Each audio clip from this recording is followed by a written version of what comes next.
Hello, happy Christmas. It's that special time of year when everyone is eating and eating and eating, so I thought I might as well make a video about all the characters that got eaten this year in books that I read. So, first of all, I'm going to give an honorable mention to some of the gnomes in Truckers. This was, I think, the first book I read this year, definitely one of the earliest ones. And it's about a group of gnomes, and it begins with this little tribe who's living near a motorway, and a lot of them are being picked off by foxes over time. And so it's an honorable mention rather than a proper entry because there's no real main character who gets eaten. But the eating of these gnomes is very important for the plot because it kind of sets things in motions in a way. Because the main character, who's sort of main character, who's called Masculine, is the only young male left in this group, and gradually all the other young gnomes have left apart from him and a female gnome called Grima. And he's starting to think that, well, I might as well leave too because everyone's gradually getting eaten by foxes. I can't protect everybody. I can't provide food for everybody.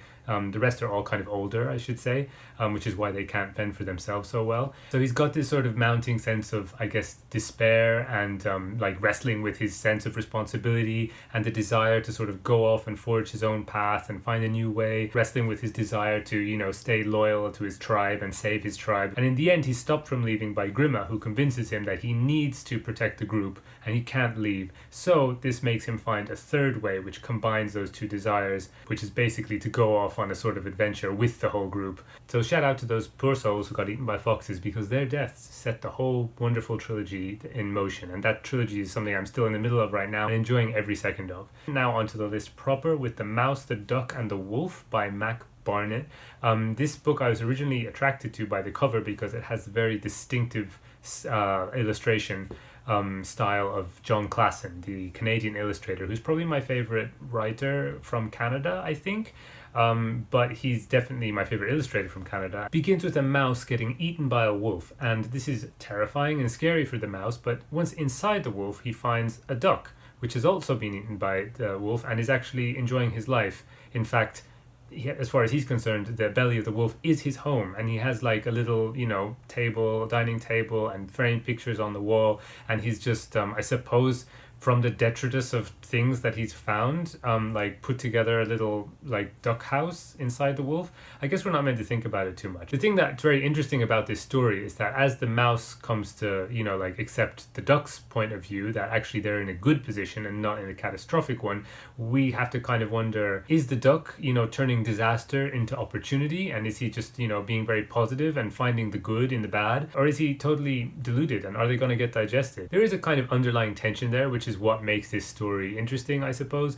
For the most part, it's satisfying and fun, but didn't completely blow my mind. And the best part about it definitely is the illustrations by John Klassen. He's just got this way with drawing characters in a way which not only makes them, feel kind of alive and fun and dynamic through really subtle things like their eye movements and so on, but also can create a sense of unease underneath the kind of niceness usually. There's one just double page spread, I think, in the whole thing, of them dancing and having fun inside the belly of the wolf, and he's getting a stomach ache. And I didn't really like that because it just seemed cutesy. It seemed to kind of abandon any of the more sophisticated feelings that I think were to be found in the combination of pictures and text here. But I think the ideas in this story are, they're better if you don't explore them so much. You just kind of go with it. And in that sense, it's really more for children, which is very different, I think, from John Klassen's stories for children, which don't tend to put that limitation on thought and rather encourage both children and adults to sort of think and ask questions a little bit more. Next up is my favorite series of the year. It's Dungeon Meshi, the manga, and the character who gets eaten at the very, very beginning is Fallon. She gets eaten by a dragon. This is a fantasy where kind of in the mold of Dungeons and Dragons, where you have a group of adventurers of different species, kind of Lord of the Rings, Fellowship, going down into a dungeon, going progressively through different layers of monsters. And this group encounters a dragon. One of their party, Fallon, gets eaten. Then before she dies, she manages to whisk them away back to the entrance of the dungeon so they can escape.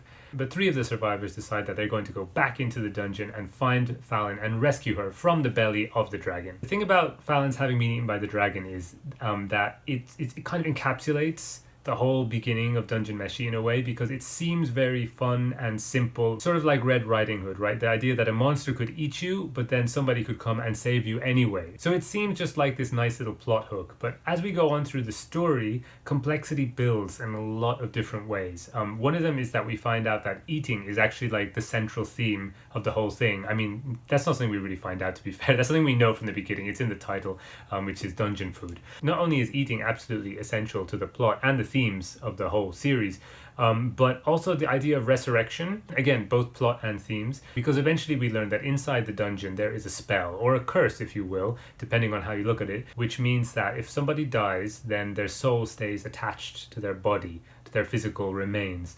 And the downside of this is that it can never, depart onto the next world. And so you end up being kind of like trapped there forever. The good side is that there is basic magic which can resurrect you and bring you back from the dead, as long as your soul is still attached to the actual corpse. However, there are limitations to this resurrection magic. The more badly a body has deteriorated or decayed or is damaged, the harder it is to bring the soul back to it, basically. The link is severed the more and more a body is destroyed. This adds a time limit to the quest, because if Fallon is digested completely by the dragon, then they won't be able to bring her back. While Dungeon Meshi is like a fun kind of romp with lovable characters through a magical world that you might seem like you're not meant to take too seriously, there are these levels of irony going through it.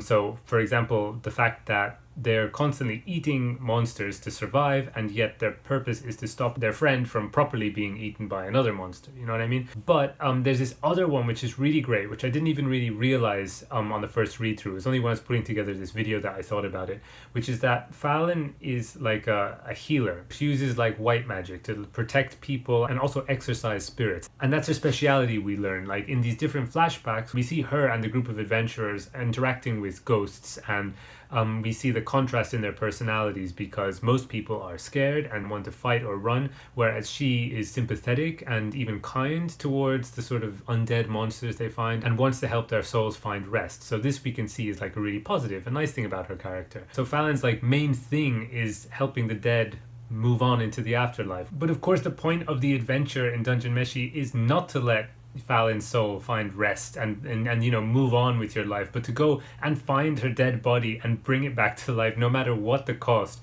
And the tension between that motivation and Fallon's own kind of attitude towards death is really subtle, and I think maybe a little too subtle at the beginning in a way, but I kind of like that, because that means that when you start, you're not like knee deep in themes and kind of like irony and stuff like that. But it's only at the end of that first arc of the story that this thread really comes into its own, and that's all I'll say. The final character who got eaten that I'm going to talk about is also from a manga, but this one is and is also a main character, but this doesn't happen at the very beginning. I think it happens at the end of the first volume or something. But anyway, to talk about it is obviously a spoiler. So if you're interested at all in reading Attack on Titan by Hajime Isayama, I forgot to say it, Dungeon Meshi is by Ryoko Kui. She's a genius, she's amazing. But if you're interested at all in reading Attack on Titan, then you probably don't want to see the end of this video, so bye-bye. But I am going to talk about the character who got eaten. Attack on Titan is a fantasy set in a post-apocalyptic future where humanity has barricaded itself behind these walls which move in concentric circles towards the central city.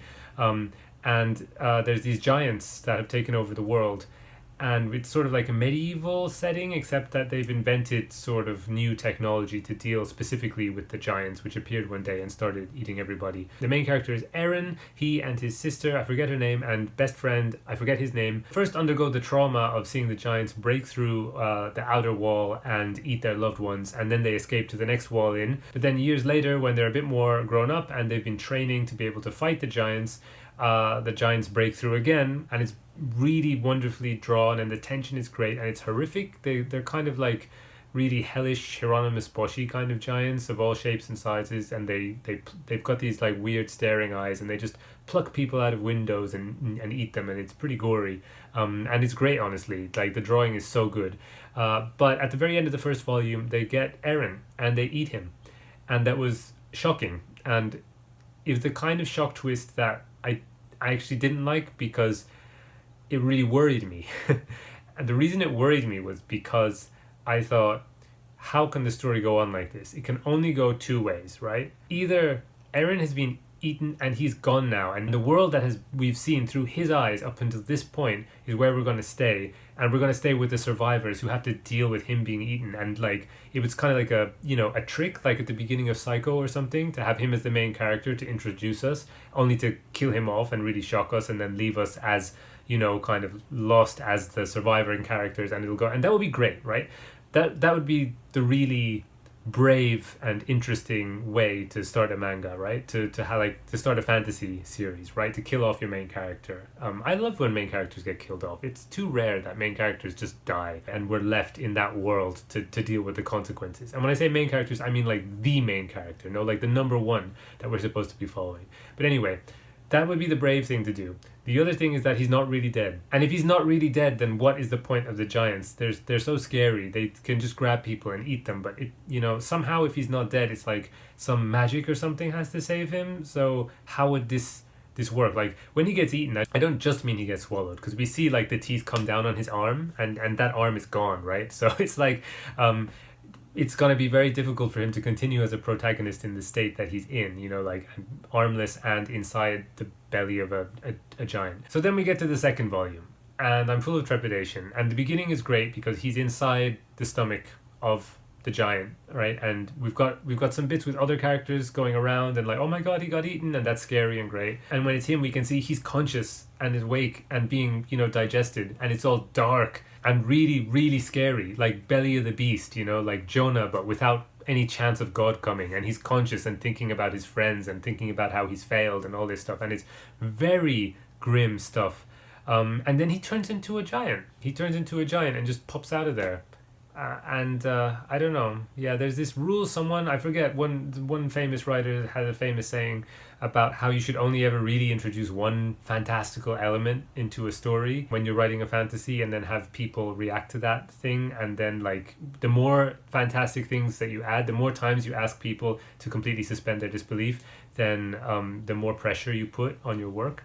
I forget who said that, but anyway, yeah, like, that's how I felt in this one, because I had no problem believing in this world with the giants and the humans, and like this, the setup of the walls breaking down, and, you know, the kind of the way that they live, and like, that was fine. But once you suddenly have a Deus Ex Machina of the main character turning into a giant, then I couldn't believe it at all, because it just kind of meant like, well, if that can happen, then anything could happen, right? He could have turned into a unicorn or something, you know? It's like, I don't know, it totally broke the whole world for me. And, you know, like, it's a twist, so you want to be caught off guard when it comes to twists, but the best twists are prepared for in some way, right? And this was completely not prepared for in any way that I can see, unless it all went over my head. But yeah, I've never had this so much before, I think, where one, like, little plot incident completely changed the world for me so much. I completely lost my immersion, because, like, the dynamic of the story was different. It went from being this sort of like despairing post-apocalyptic horror fantasy